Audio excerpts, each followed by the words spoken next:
pues más enfocado a lo que es el modelo estándar de control interno, que es el MESI.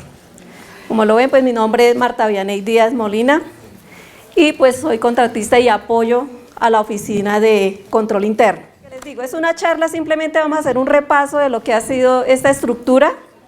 Sé que han habido más cambios frente a este modelo, frente al nacimiento del sistema integrado de gestión que adoptó el gobierno nacional para entidades del Estado.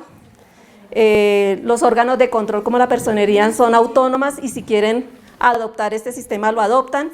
Este sistema integrado, pues ellos adoptaron el modelo estándar de una manera, digamos, no diferente, sino con una estructura venida de un estándar internacional que es el COSO, ¿sí? Entonces, pues no es que difiera mucho, pero quería dar esa introducción porque de pronto van a mirar ustedes el sistema integrado de gestión y van a ver allí que el control interno lo están enfocando de una manera, digamos, distinta a la estructura que adoptó el decreto 943, que es el modelo estándar de control interno.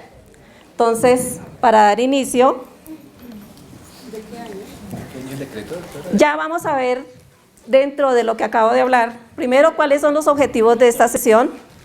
Segundo, cuál es ese marco normativo, ¿cierto?, del sistema de control interno, unas generalidades del modelo estándar de control interno, cuáles son los principios del MESI, instancias que participan en el control interno y ya la estructura general del modelo, para que ustedes lo conozcan. Hasta aquí, ¿alguna inquietud? Si tienen inquietudes, las pueden hacer. De eso se trata, de poder aclarar. Si no sé, pues la investigamos y en su oportunidad les mandaré la respuesta. ¿Sí? Esta presentación, si gusta, la pueden tener. O sea, esto es para todos. Es una construcción que hice de la norma y pues vamos a hacer lo que estoy diciendo, un repaso para poder recordar. Señor. Lo que no sé es si estarán haciendo alguien un control de, digamos, de asistencia donde dejen los correos y en ese correo pues se les enviaría a ustedes, déjenlo clarito, ¿no?, para poder enviarles a ustedes la presentación el próximo lunes.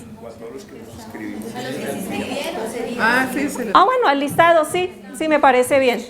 Entonces coordinaría con alguno de los compañeros de la oficina para que les hagan llegar esa presentación. Tengo entendido también que van a tener una presentación del sistema de gestión de calidad, ¿cierto?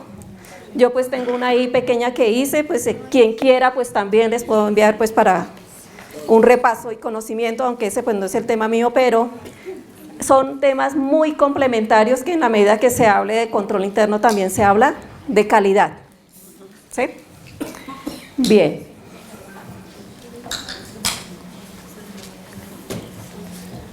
¿Cuáles son los objetivos realmente de esta sesión? Primero, pues darles a conocer a ustedes cuáles son esos antecedentes y cuál es ese marco normativo, cómo surgió ese sistema de control interno en nuestro país, identificar los principios, puede ser de pronto una de las preguntas, cuáles son los principios del modelo estándar de control interno, establecer cuáles son los conceptos básicos e igualmente identificar aspectos relevantes de la estructura general del MESI, y generan en ustedes una capacidad de entender, primero que todo de entender qué es eso de control interno, para así mismo dar una aplicabilidad. Cuando uno entiende, sabe cómo aplicarlo y es muy fácil responder una pregunta que se nos haga al respecto.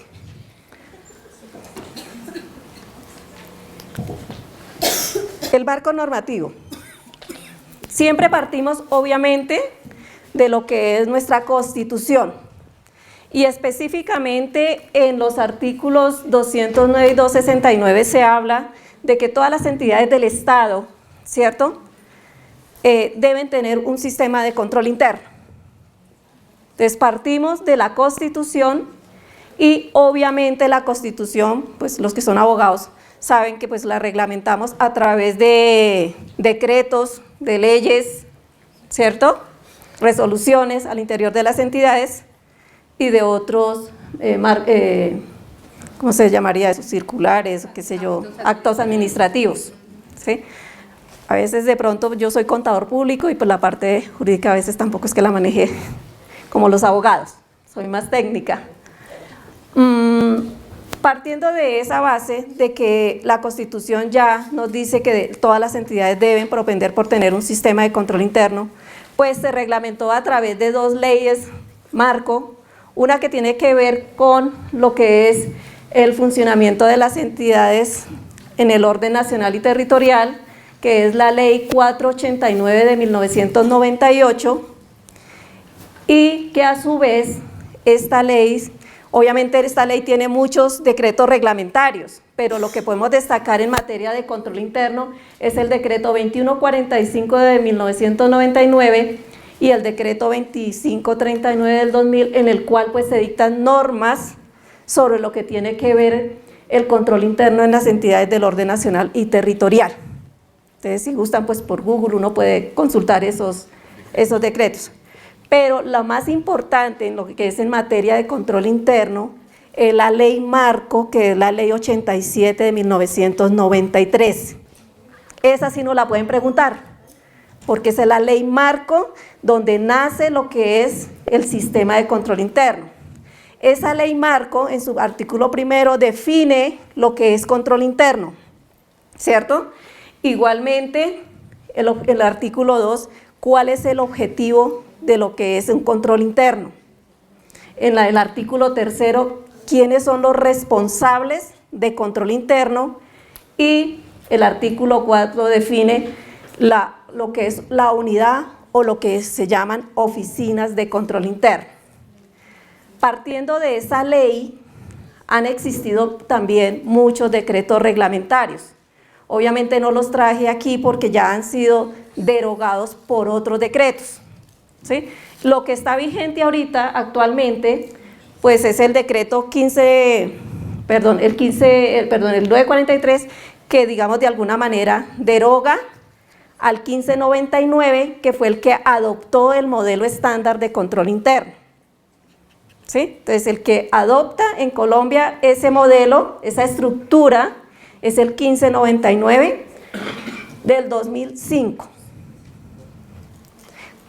Voy a hacer una pequeña, digamos, como reseña de cómo nace ese modelo estándar de control interno en nuestro país.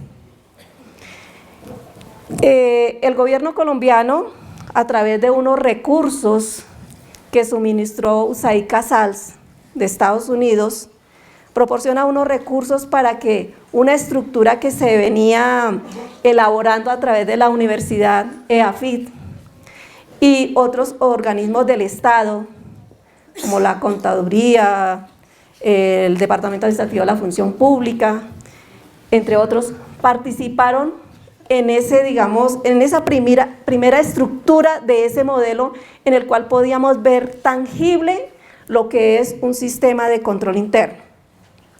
Hasta la ley 87 con sus primeros decretos reglamentarios se hablaba de control interno y siempre la mentalidad de todos nosotros los profesionales es que control interno es la oficina de control interno.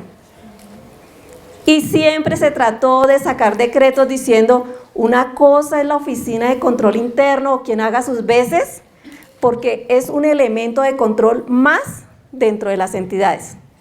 No es el control interno la oficina de control interno. Esa también puede ser una de las preguntas, porque muchas veces caemos en eso, que el sistema de control interno o el control interno quien lo ejerce es la oficina de control interno. Eso no es cierto. La oficina de control interno es un elemento de control más de los que vamos a ver ahí.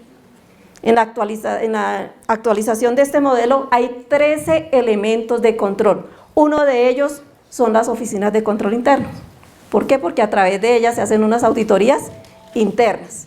Entonces, que nos quede claro que control interno no son las oficinas de control interno por ese lado.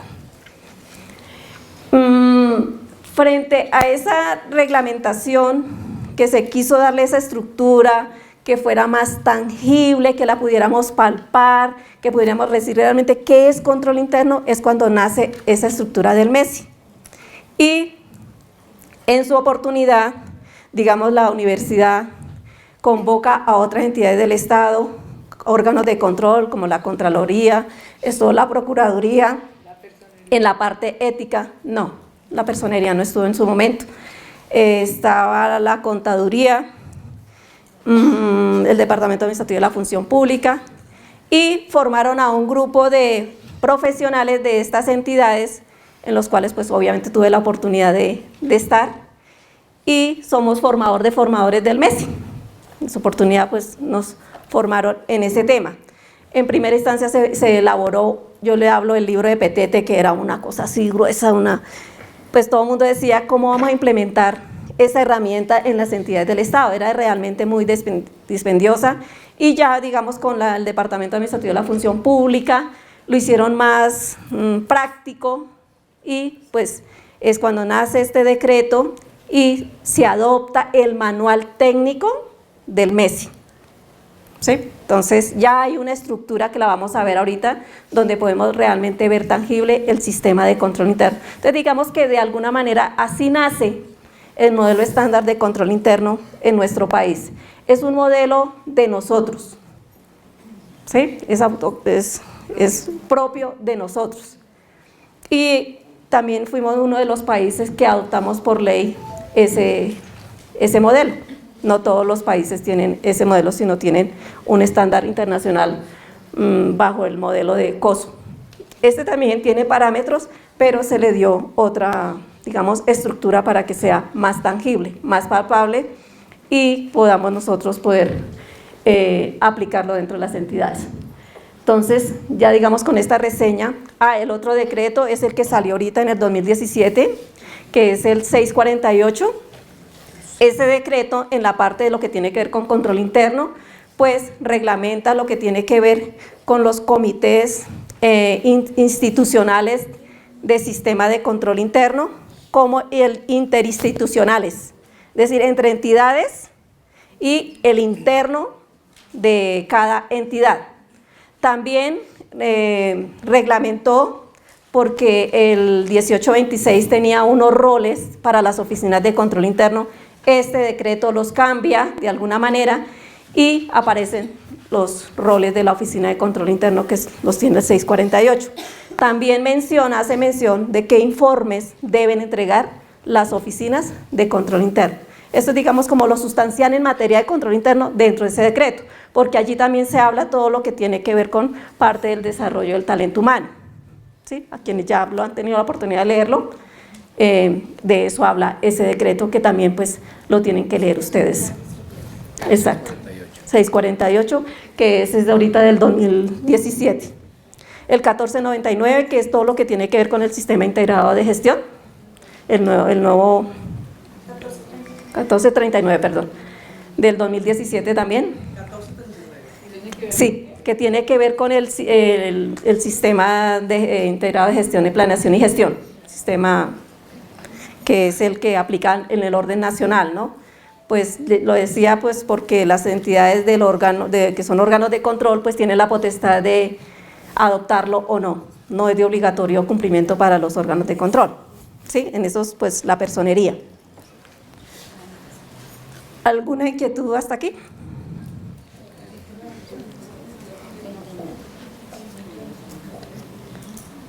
Bien. La ley 87 define lo que es control interno. Entonces, les decía que en su artículo primero hace una definición, ¿qué es control interno?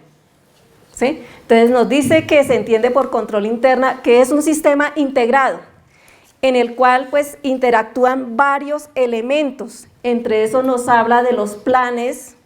Todas las entidades tienen planes, ¿cierto? Que existen unos métodos, unos principios, normas, procedimientos y mecanismos de verificación y de evaluación. ¿Que los adopta quién? Las entidades.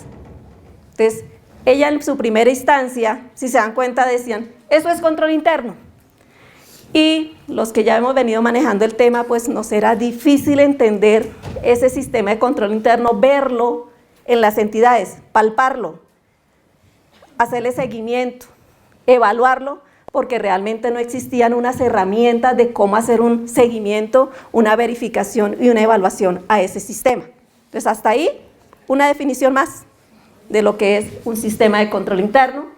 Además también habla de que se deben procurar que todas las actividades y operaciones y actuaciones, así como la administración de la información y de los recursos, se realicen de acuerdo con las normas pues, legales, constitucionales.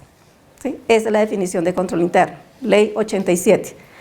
Pero ya cuando nace el modelo estándar de control interno, nos damos cuenta que esa definición ya se aterriza aún más en una estructura que es el modelo estándar de control interno, definida como una herramienta de control.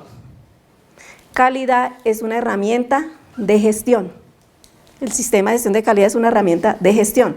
¿Por qué? Porque allí nosotros podemos verificar que los requisitos de los servicios, de los productos se cumplan para dar atención con calidad en los servicios que prestamos o en los productos que una entidad pueda generar. Y esta herramienta, que es el sistema de control interno a través del modelo estándar de control interno, es una herramienta de control, en el cual pues hay unos elementos que se interrelacionan, es decir, no están sueltos, sino que se hablan, se comunican, y ello permite que se puedan cumplir con las actividades, con los objetivos institucionales, la misión, la visión que la entidad se ha propuesto, ¿sí? Ahí subrayé que este control interno es responsabilidad de todos. Pueden salir también preguntas sobre ese tema, ¿no? ¿Quién es responsable del sistema de control interno? La norma define que son todos los servidores que hacen parte de una entidad. Entonces, no es la alta dirección, no es el comité de coordinación de control interno, no son las oficinas de control interno, sino que dice que son responsables del control en el ejercicio de actividades todos los servidores de la entidad. ¿Algún comentario? ¿Algo? ¿Es claro? Sí, es claro. Ok. Esto es tomado del manual técnico que ustedes lo pueden consultar en la página web del Departamento Administrativo de la Función Pública. Ahí está el manual del MESI. De lo que les voy a hablar, ahí lo van a encontrar. Ese manual está allí. ¿Cómo está el manual también? Aquí lo traje porque sí, también ya lo tengo impreso, que es el manual del modelo de planeación y gestión integrado, por quienes quieran de pronto consultarlo, leerlo, tener conocimiento frente a ese tema. Ese también lo pueden conseguir en la página web del Departamento Administrativo de la Función Pública. Bien, vamos a hablar sobre los 3 principios que rigen el modelo estándar de control interno. El primero de ellos es el principio del autocontrol. Ese no se les va a olvidar porque es a título personal. Es decir, nosotros desde que nos levantamos hasta que llegamos nuevamente a la casa tenemos que tener una serie de autocontroles, ¿cierto? Y si eso aplicara, pues obviamente eso nos ayudaría a fortalecer como personas, como sociedad, como familia, e igualmente las entidades se fortalecerían muchísimo si aplicáramos tal cual el autocontrol. Entonces la norma o el MESI lo define, que es la capacidad de cada servidor público para evaluar su trabajo, pero no solamente evaluarlo, sino también detectar desviaciones, efectuar correctivos, mejorar y solicitar ayuda cuando lo considere necesario, de tal manera que la ejecución de los procesos, actividades y tareas bajo su responsabilidad garanticen el ejercicio de una función administrativa eficiente y eficaz, ¿cierto? Entonces, el autocontrol está acompañado de varios autos, y aquí habrían muchos más que de pronto ustedes podrían hacer mención. Entonces, el auto es lo que hace uno por uno mismo, es decir, no esperar que en la casa que el papá o que la mamá o que los hermanos le digan a uno cómo lo debe hacer, y en el trabajo los jefes cómo lo debe hacer, sino que uno debe procurar hacer una autoevaluación, planear sus actividades y cumplirlas dentro de una jornada, que es lo que muchas veces no hacemos. Cuando nosotros hablamos del autocontrol y si realmente hiciéramos una planificación, pensaría que de pronto se podrían lograr los objetivos diarios. Pero muchas veces nosotros tenemos muchos distractores. Entonces llegamos, entonces prendemos el computador y muchas veces pues en vez de mirar pues los correos, las actividades del día, entonces ya nos distrae el tinto, nos distrae un compañero, nos distraen otras actividades, o si estamos haciendo algo en el computador, dejamos ahí y no finalizamos actividades o tareas. Las dejamos pendientes y entonces nos vamos acumulando de tareas y no manejamos realmente una planeación que nos podamos controlar nuestras propias actividades. Entonces, ese es como uno de los ejemplos del autocontrol. Entonces, ese actuar por sí mismo está acompañado de la autosuficiencia, el autoaprendizaje, autonomía, la automotivación. Ese es otro también, digamos, un tema que siempre estamos esperando que nos motiven. Debe haber automotivación. Eso es como el que va a la fiesta y se sienta y no participa y no está alegre. Si no se siente, ¿para qué va, cierto? Nosotros no podemos esperar que los de la fiesta todos nos motiven, ¿no? Cada cual puede emprender y participar de ella y estar contento, estar feliz. Entonces, por eso hablamos de la automotivación. Y así en muchos aspectos en la parte laboral. Si no nos motivan, es que como a mí no me motivan, entonces pues me tienen que motivar. No, a veces existe la automotivación.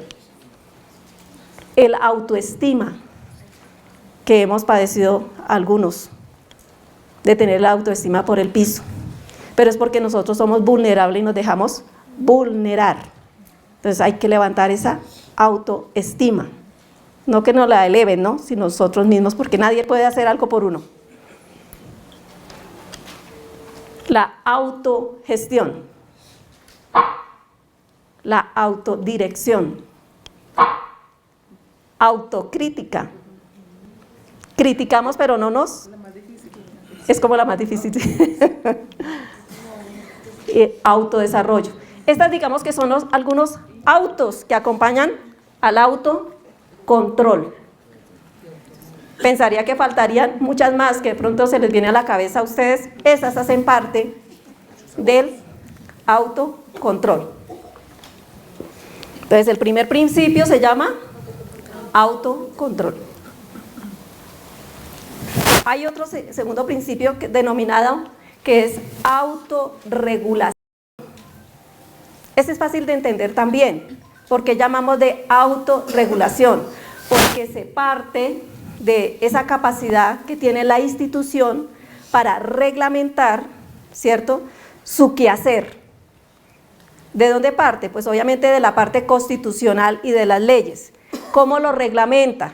A través de trazando políticas, ¿cierto?, identificando sus procesos, definiendo sus procedimientos.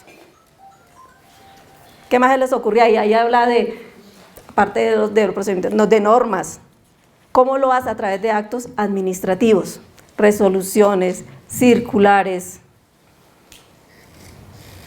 En otras entidades, otras instancias, habrán acuerdos, habrán, qué sé yo, otros convenios. Pero esa es la autorregulación. Hay un marco legal constitucional, hay un marco legal de la ley y las entidades autorregulan esa misión que se le ha sido encomendada para poder desarrollar su gestión. Entonces, a través de políticas, identificación de procesos, procedimientos y todo el marco normativo que conlleva a desarrollar la gestión para cumplir o entregar un servicio o un producto. Eso es autorregulación. Entonces, llevamos dos principios, el autocontrol y la autorregulación.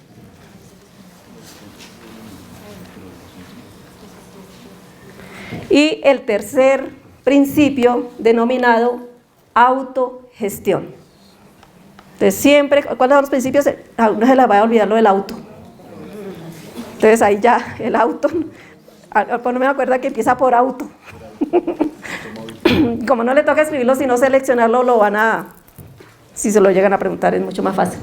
Entonces autogestión es ya la parte operativa de la entidad como tal, ya es el desarrollo de sus actividades a través de los procesos, procedimientos, planes, programas, proyectos que tenga la entidad. Entonces, parte de la base de que se tiene una estructura, se tiene un talento humano, está acompañado de una tecnología, se desarrollan unas estrategias a través de unos procesos, ¿para quiénes? Para unos clientes. ¿Y qué le entregamos a los clientes? Unos productos, unos servicios. Eso es autogestión. Todo lo que la entidad planea, proyecta y desarrolla y entrega unos resultados. Esa es la autogestión. ¿Algún comentario, alguna inquietud? ¿Se entiende? Sí, está entendible. Entonces, esos son los 3 principios del modelo estándar de control interno. Acuerde que también tenemos unos principios en el sistema de gestión de calidad. Y la norma técnica de calidad GP1000, que pues fue derogada la 482, ¿cierto?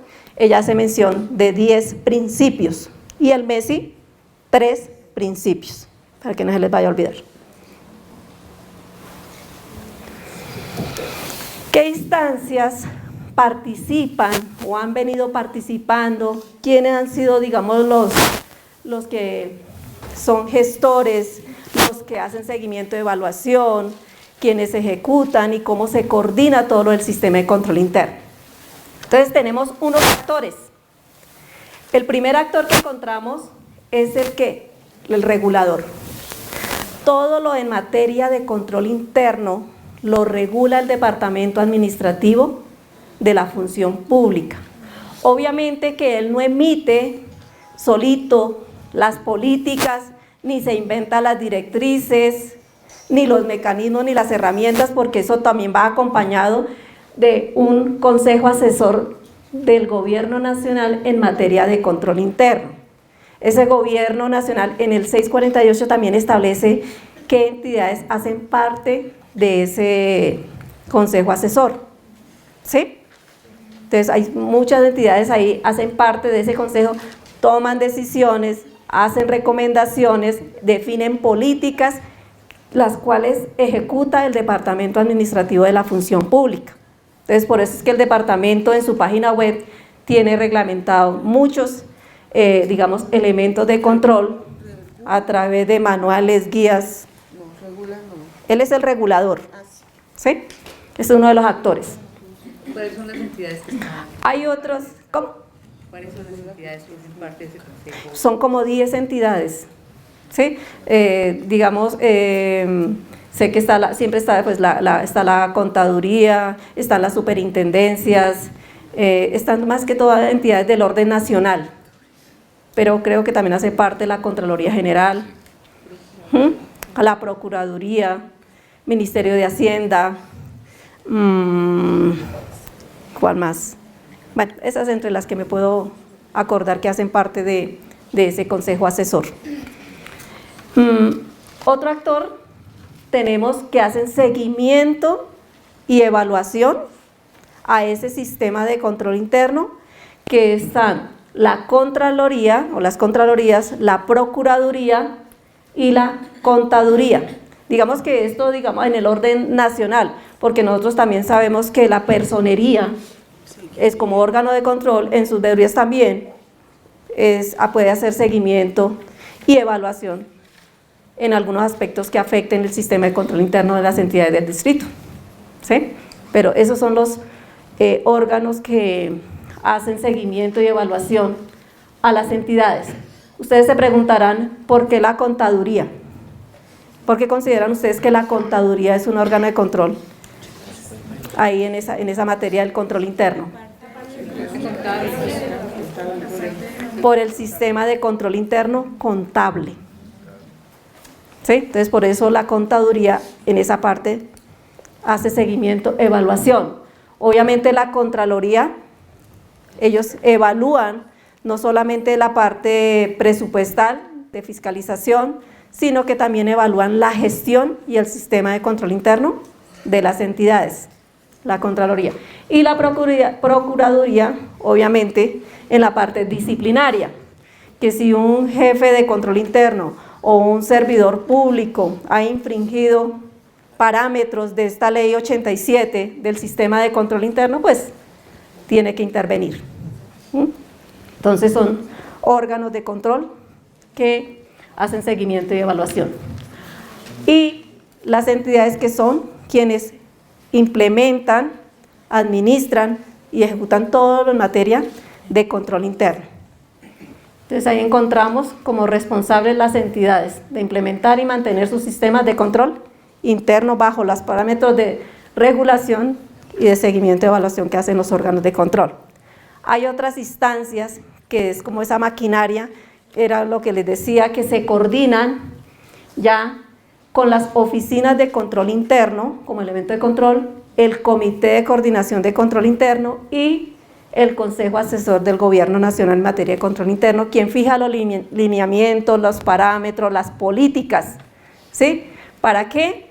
Para que esos comités internos de las entidades, que es el Comité Interinstitucional, el Comité Institucional del Sistema de Control Interno en las entidades, es, digamos, como la máxima autoridad dentro de las entidades, ese comité. Y pues en el caso de la personería se volvió a reactivar, porque realmente el comité en el 2016 no operó, no estaba operando. Ya en el 2017 se hizo el primer comité de control interno. La Secretaría Técnica la tiene la Oficina de Control Interno, o sea, participa como Secretaría Técnica, más no tiene voto, ¿sí? Existe la resolución de aquí de la personería, donde dice quiénes integran ese comité. Que hasta donde no estoy mal está la personería, está el despacho de la personería, está la Secretaría General, está planeación y se me escapa la otra dependencia. Son como 4 o 5 dependencias que hacen parte de ese comité, donde se definen políticas en materia de control interno, se hacen recomendaciones, aprueban el plan anual de auditorías que presenta la Oficina de Control Interno. Esas son las funciones generales de un comité institucional del sistema de control interno como máxima instancia en esa materia, ¿sí? Y la Oficina de Control Interno pues es la que hace la Secretaría Técnica de ese comité, es la oficina quien hace las evaluaciones al sistema de control interno, a través de donde de sus auditorías. Y el Consejo Nacional, que les decía, es el que lo integran varias representantes de diferentes entidades donde se definen políticas en materia de control interno. Entonces, esas son las instancias que participan en lo que tiene que ver con un sistema de control interno. Perdón, ¿cuál es la máxima autoridad? ¿El Comité de Coordinación de Control Interno? En las entidades es el Comité Institucional del Sistema de Control Interno, ¿sí? Existen otros comités en el orden nacional que se llama Comité Interinstitucional del Sistema de Control Interno. Entonces ya en el orden nacional entonces participa que el ministro, el viceministro, funcionarios de departamento administrativo, es decir, ya es a nivel interinstitucional. El institucional es el interno de cada entidad y a nivel territorial también es interinstitucional. Eso es una cadena. El decreto 648 hace mención de las funciones que tienen esos comités, para que por favor las miren. ¿Sí? De esos comités. Pueden preguntar de pronto. ¿Cómo? El 648 del 2017 habla de los diferentes comités de lo del sistema de control interno, a los diferentes niveles, ¿no?, que existen esos comités, y especifica quiénes hacen parte de él y sus respectivas funciones. Siempre es un poco denso, hay bastante información sobre ese tema. El Consejo Asesor es el de máxima a nivel ya nacional, que es, digamos, se toman decisiones y todas las entidades ejecutan esas políticas.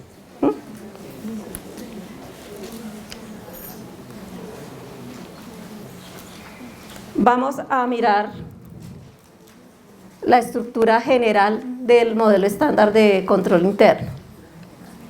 Entonces, en esa parte, Ustedes se preguntarán si teníamos una estructura, un modelo, ¿por qué se cambió? ¿Por qué se actualizó? Eso fue producto, digamos, de estudio de varias entidades donde hicieron aportes al Departamento Administrativo de la Función Pública. Otra fue consecuencia de las evaluaciones que hacían los órganos de control, también diciendo pues que se debía hacer una revisión, y por eso se hace una actualización de ese modelo estándar de control interno. ¿Para qué? Para aquellas entidades que aún no lo habían implementado, porque a 31 de diciembre del 2008, todas las entidades del Estado tenían que tener un sistema de control interno bajo esa estructura, pero muchas no alcanzaron, ¿sí? Entonces, pues las que no lo tenían, impleméntelo con la nueva actualización, y quienes ya tenían implementado este sistema tenían que fortalecerlo. Entonces, por eso se hace una actualización de ese modelo estándar de control interno. Como ustedes pueden observar, ese sistema de control interno, que en la definición de la ley 87 hablábamos ¿de qué? ¿Qué recuerdan ustedes de la definición? Un sistema integrado Un sistema de elementos que se interrelacionan, como ¿qué? Los planes, métodos, procedimientos, ¿cierto? No lo veíamos, ¿cierto? Ya en la estructura que teníamos, si se dan cuenta, a mano izquierda de ustedes, ¿sí? Esa fue la estructura inicial del modelo estándar de control interno. Se hablaba que partíamos de 3 subsistemas. Teníamos 3 subsistemas. Teníamos 9 componentes y 29 elementos de control. Entonces yo le llamaba la fórmula del 3629. ¿Cómo? 3929. Esa era pues para que no se me olvidara cuántos subsistemas, cuántos elementos de control y cuántos componentes. Entonces, esos 3 subsistemas, el primero denominado subsistema del control estratégico, el subsistema de control de gestión y el subsistema de control de evaluación. Cada uno de ellos con sus correspondientes componentes de control. Y si se dan cuenta también cada componente con sus respectivos elementos de control. Entonces se hablaba de subsistemas, componentes y elementos de control. Con la actualización que hizo del modelo, que es el que tengo aquí a mano derecha, ya es un modelo más sintético, más integrado, es decir, más, se puede como la aprehensión más rápida, ¿cierto? Porque el otro es más denso, se va más difícil de que se pueda memorizar. Pero digamos que desde mi punto de vista lo que hicieron fue darle como una transformación, una fusión, pero ese esquema dentro de las entidades no ha desaparecido. Los 29 elementos de control siguen operando. Lo que se hizo fue como una fusión, ¿cierto? Se agruparon, pero esos 29 elementos de control están operando en todas las entidades del Estado.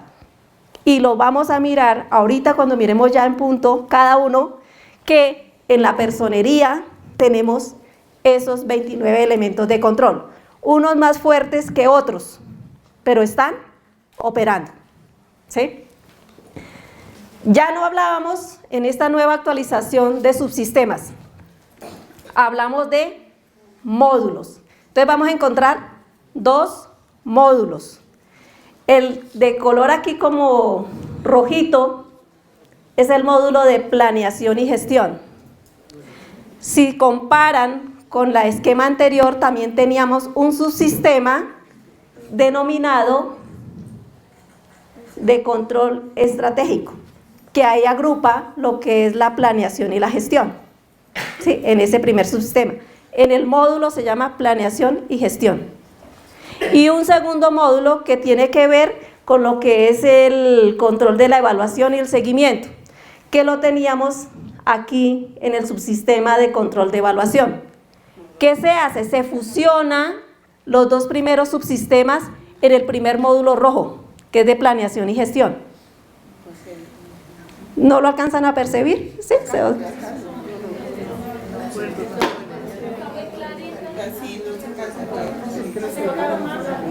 Bueno, ahorita cuando lo vayamos del desglose ya lo van a poder de pronto ver mejor.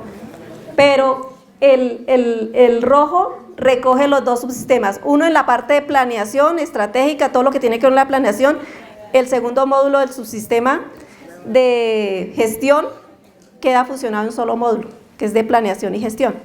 Y el tercer subsistema, que era el de evaluación allá al control, ¿cierto?, quedó en el módulo de seguimiento y evaluación, que es el azul.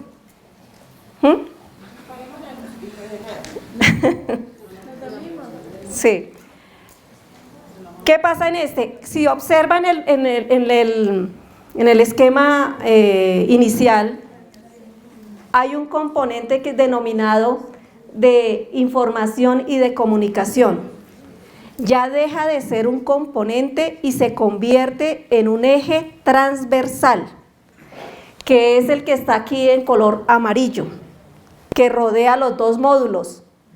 Ya la información y la comunicación pasan a un nivel transversal en todo el sistema. Ya deja de ser un simple componente y se define que es transversal a toda la institución, tanto la información y la comunicación. Y ahorita lo vamos a ver por qué. Ahí ya pueden apreciar en ese esquema que había y qué fue lo que se actualizó.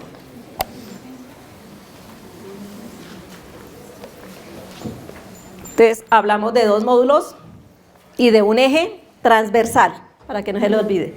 El módulo de planeación y gestión y el módulo de evaluación y seguimiento con un eje transversal que es el de información y comunicación. Tenemos 6 componentes y 13 elementos de control. Eso digamos que es como la fórmula, ¿no?, para acordarnos. Porque aquí en el esquema ya tenemos la estructura de lo que vamos a hablar. 9 por 3, 27. A la anterior. ¿La anterior?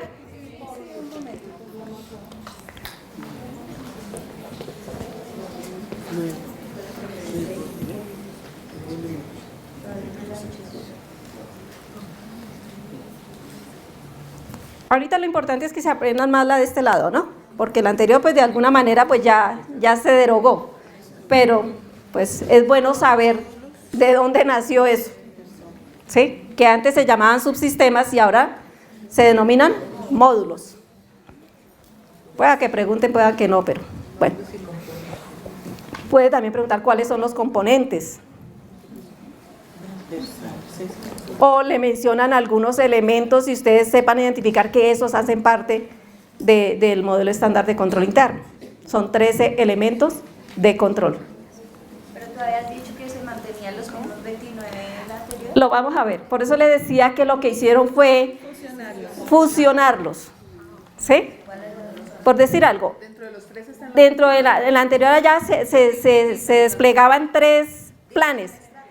No, por decir algo, plan de mejoramiento individual, plan de mejoramiento institucional, plan de mejoramiento por procesos, los 3 planes. Y a este aquí le pusieron planes de mejoramiento. Pero si ustedes saben, en la realidad existen los 3 planes. Lo que pasa es que aquí todavía no, pues no sé si ya se habrá implementado el plan de mejoramiento individual, que es el que se elabora para los funcionarios de carrera. ¿Sí? Entonces, cuando hace la concertación, se hace una evaluación y si el funcionario pues tiene una calificación pues no muy ajustada, pues el jefe tiene la responsabilidad de elaborar un plan de mejoramiento, de fortalecer las competencias, las acciones para que ese funcionario pueda desempeñarse mejor.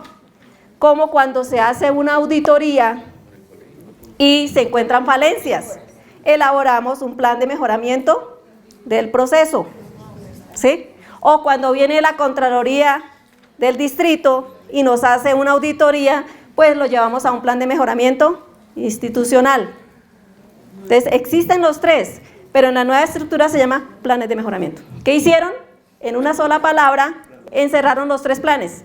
Por eso les explico que existen los 29. Solamente que aquí nos va a quedar más fácil porque llamamos son planes de mejoramiento. ¿Sí? Y así otros. Entonces, en esta nueva estructura, ahí ya lo pueden ver, plano, lo que teníamos allá en un símbolo, en el círculo. ¿Lo recuerdan? Entonces, vamos a encontrar el módulo de control de planeación y gestión. ¿Sí?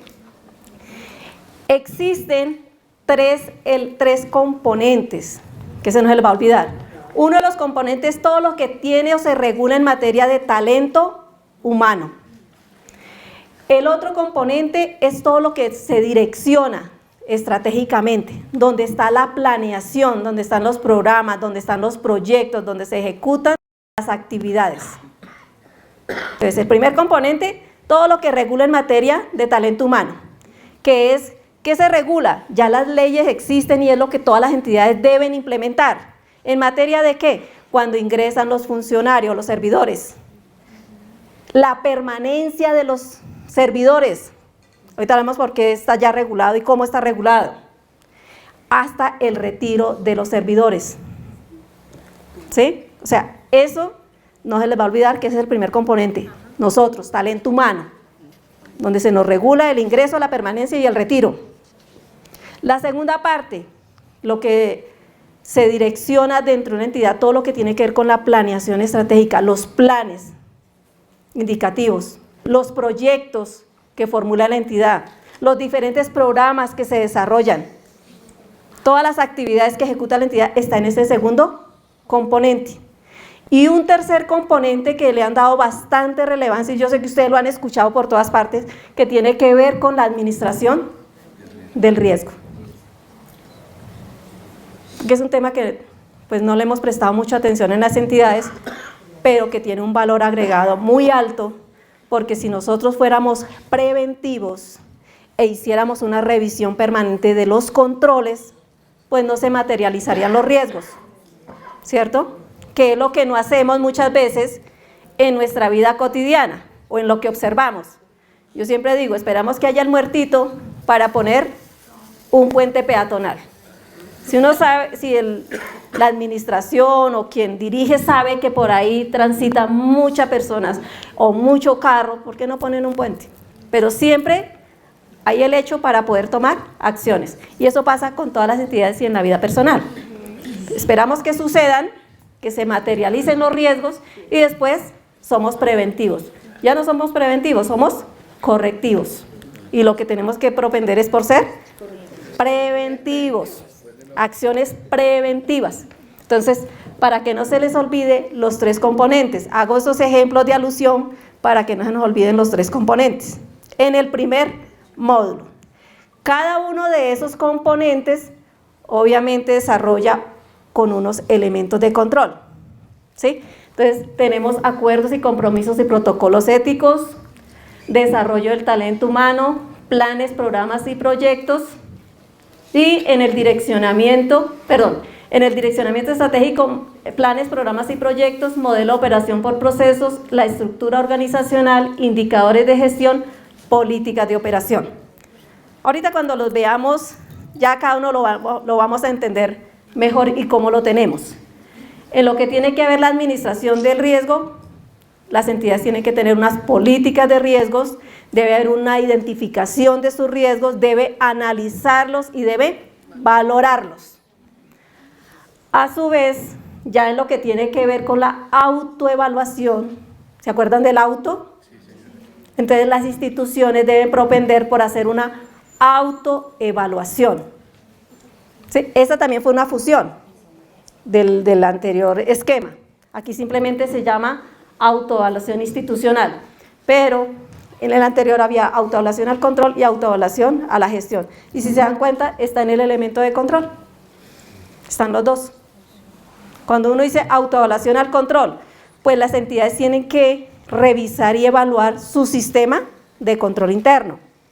Y cuando dice una autoevaluación a la gestión, pues debe revisar cómo están sus actividades, cómo están sus indicadores, cómo van sus proyectos, cómo se están desarrollando sus programas. Es autoevaluar la gestión. ¿A través de qué? De indicadores, de resultados, de productos. Hay otro componente y elemento denominado igual, que es la auditoría interna. Todas las entidades deben tener una auditoría interna o quien haga sus veces. ¿Y quién la ejecuta? La Oficina de Control Interno. Por eso se llama auditoría interna, que es diferente a la auditoría que hacen los órganos de control, que esa es una auditoría externa. La auditoría interna es la que hace la Oficina de Control Interno. ¿Sí? Y lo que les denominaba planes de mejoramiento como componente, y tenemos elemento de control, plan de mejoramiento. Entonces van a encontrar esos 13 elementos de control. ¿Les son familiares? ¿Los han escuchado? ¿Los han manejado? ¿De alguna manera ustedes dentro de sus funciones tienen algo que ver con ellos? ¿Le apuntamos a ellos? Todos participamos de esos elementos de control.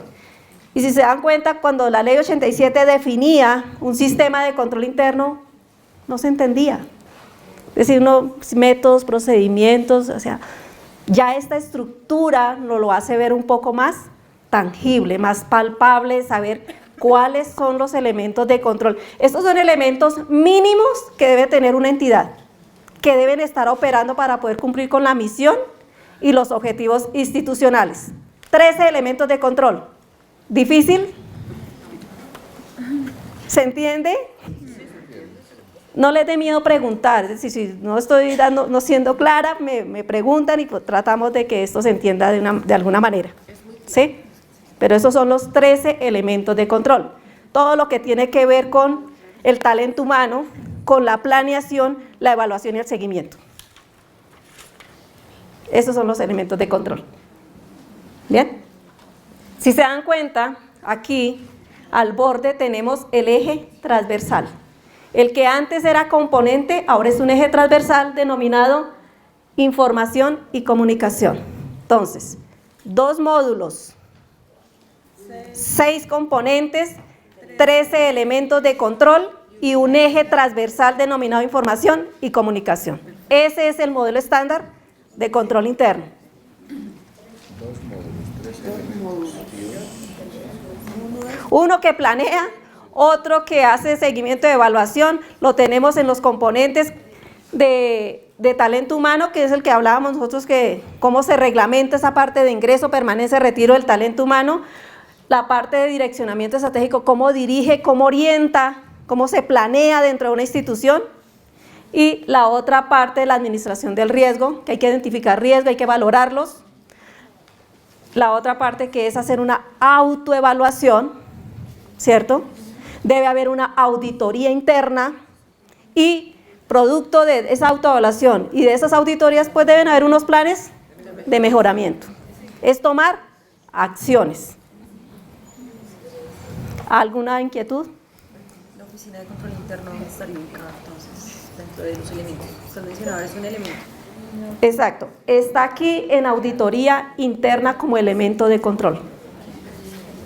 Es un elemento de control. Porque la auditoría interna, ¿quién la hace? La Oficina de Control Interno.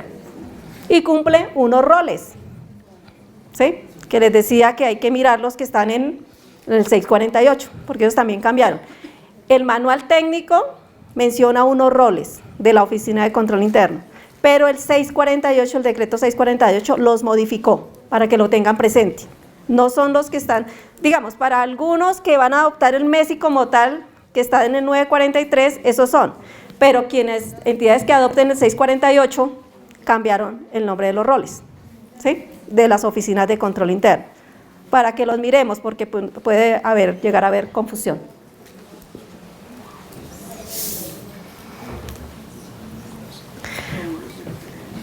Bien, todo esto que les he mencionado, de que las entidades debieron implementar a 31 de diciembre de 2015, ¿sí? La actualización de este modelo se hizo a través de unas fases, ¿cierto?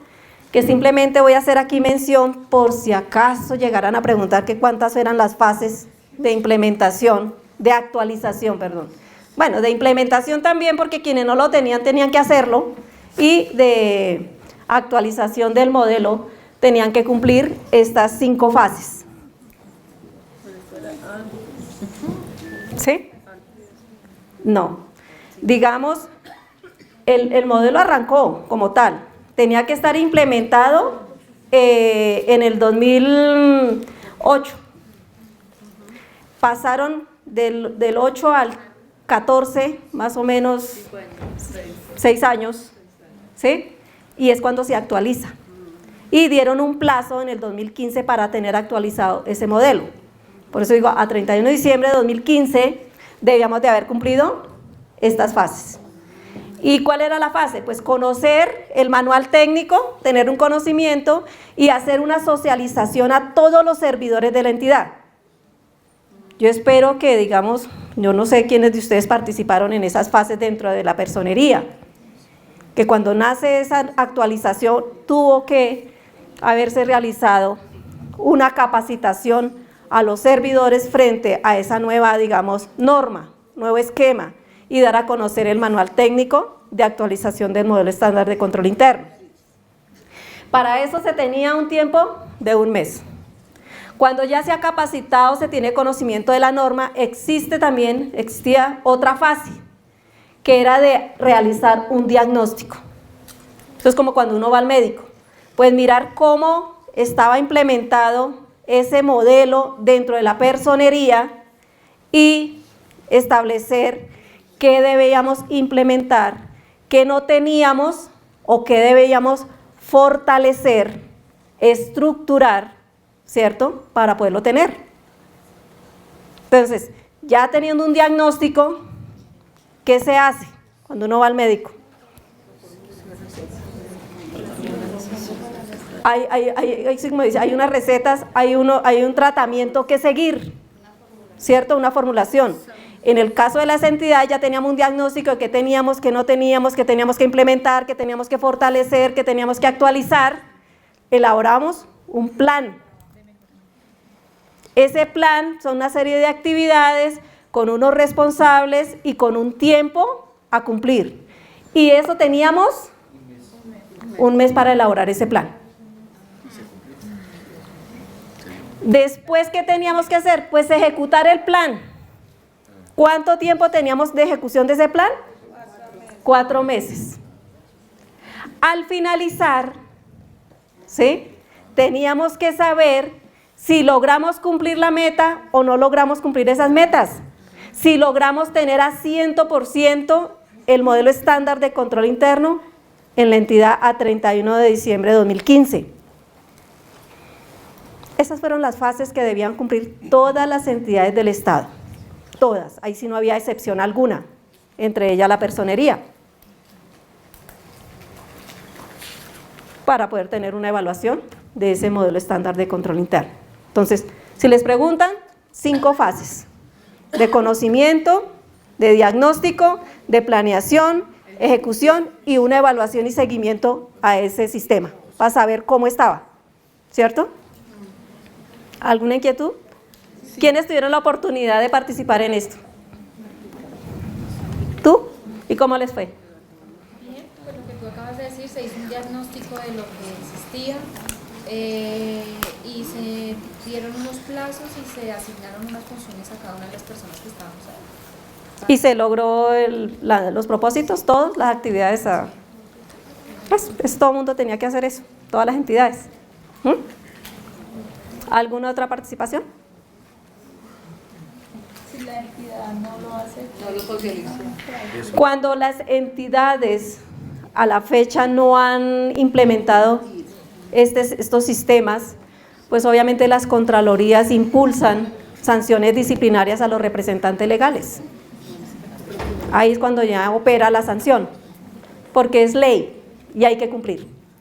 Y esto es de estricto cumplimiento. Lo que está por ley o normado, para las entidades es de estricto cumplimiento, es obligatorio.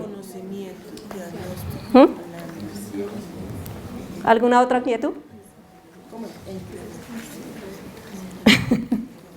Son 5 fases. Una, que usted conoce la norma. La otra lo que hace es diagnosticar, planea, ejecuta y hace seguimiento para ver si verifica si cumplí o no cumplí. ¿Sí? Y decir, lo logré al 100%, al 80%, 90%. Eso no quería decir que quedaba ahí. Lo que no se lograra tenía que quedar incluido dentro de los siguientes planes de las siguientes vigencias hasta seguir fortaleciendo el sistema. ¿Cómo? O sea, no está mal utilizado, no cierre. Para la fase, como tal. Y eso pues da un resultado. Lo que te estoy diciendo, un 80, un 100, 90%, qué sé yo, de las actividades propuestas, y las que no se lograron, o que faltó porque por recursos, o por tiempo, o por lo que haya sido, tenían que seguirse fortaleciendo en las siguientes vigencias. Claro, porque el sistema de control interno es cambiante, es de mejoramiento, es de fortalecimiento. Una pregunta. ¿Cómo iría una pregunta frente a eso? Si quisieran ser cositeros, preguntarían cuáles fueron las fases para la actualización del modelo estándar de control interno, o mencione alguna de ellas, o no sé, sería el único enfoque.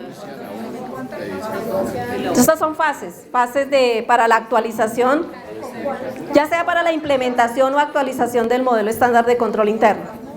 ¿Cuántas fases? Son 5 fases. O probablemente saquen ahí un texto donde diga y uno defina si eso fue una fase o no fue una fase. Puede ser. O no les preguntan. Sí, esos son. Y una vez se hizo esa estructura, se cerró un plan de mejoramiento. Se supone que, por eso digo, eso muestra un resultado. Si uno no logra a esa fecha tener un 100% de fortalecimiento del sistema y quedaron algunas actividades pendientes, debieron incluirse dentro de la planeación de la entidad, seguir para fortalecer el tema. No es que terminó y ya, sí, no, porque el sistema está funcionando. Y si tenían que adoptar una norma o tenían que, qué sé yo, elaborar algún documento o socializarlo, divulgarlo, pues hay que hacerlo, porque no se alcanzó en la fecha. Esas fases, o sea, son iniciales mientras se montaba el sistema, pero de ahí en adelante se siguen cumpliendo las fases. No, por eso se hablan de fases de implementación o la de actualización. Fue por única vez, pero lo que digo es que no quiere decir que no se siga fortaleciendo el sistema de aquellas actividades que no se han logrado colocar al 100% que la entidad tenga. O si se introducen unas nuevas. O sea, prácticamente, no sé, esto es una burrada. O sea, prácticamente vuelve y se inicia como desde la tercera fase, otra vez hacer un plan de trabajo, otra vez hacer un... Sí, claro. Se hace un autodiagnóstico. Por eso son autoevaluaciones que debe hacer la alta dirección. Planes continuos de mejoramiento. Planes de mejoramiento. ¿Alguna otra inquietud? Siempre se debe hacer. ¿Se ha entendido lo que está explicado hasta el momento?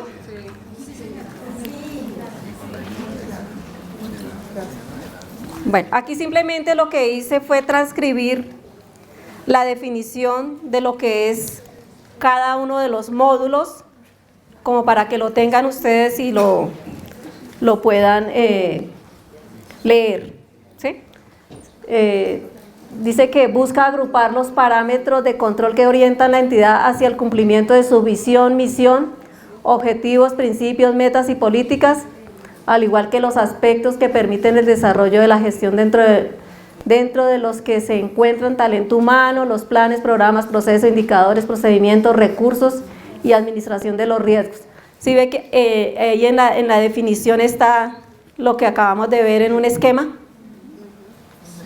Ahí está en definición. Cuando uno lo ve en una definición, cuando ya está esquematizado, como que se entiende un poquito mejor. Eso es llevarlo al esquema. Esa es la definición.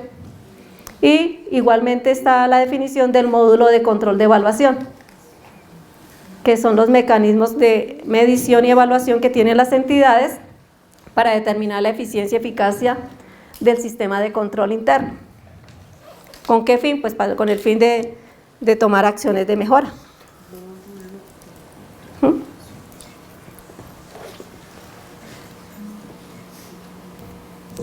Bueno, vamos a entrar en cada uno de ellos. ¿Qué hora tenemos? Vamos a terminar antes. Vamos a terminar a tiempo para que no se les vaya toda la tarde en este tema. Yo sé que ya están cansados. Estamos aprendiendo.